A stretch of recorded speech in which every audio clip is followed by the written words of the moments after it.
মোবাইলের মধ্যে আপনি কি শেয়ার করছেন?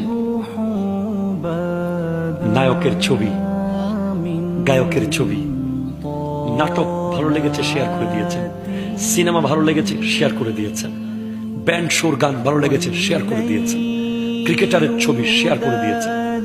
কিন্তু ফেসবুকের পাসওয়ার্ড কাউকে দিয়ে ওসিয়ত করে যান নাই যে আমি মরে গেলে আমার আইডিতে ঢুকে এগুলো ডিলিট করে দিও।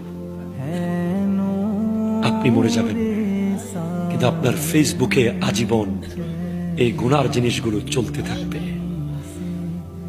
সেজন্য আজকের মাহফিল থেকে গিয়ে মোবাইলের যেদিন থেকে ফেসবুক খুলেছেন সেদিন থেকে আজ পর্যন্ত যত অন ইসলামিক বিষয় শেয়ার করেছেন সব ডিলিট করতে হবে।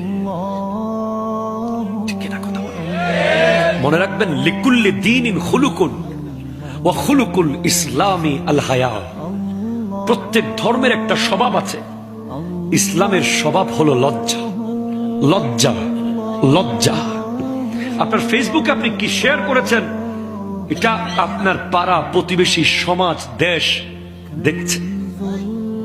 আর আমাদের সমাজে এমন কিছু বীর পুরুষ আছে বিবির ছবি ফেসবুকে দেয়। আমার বক্তব্যের বিষয়ের শেষে আছে নারীর পর্দা। নারীর পর্দার ওয়াজ করার আগে স্বামীর পর্দার ওয়াজ করা দরকার।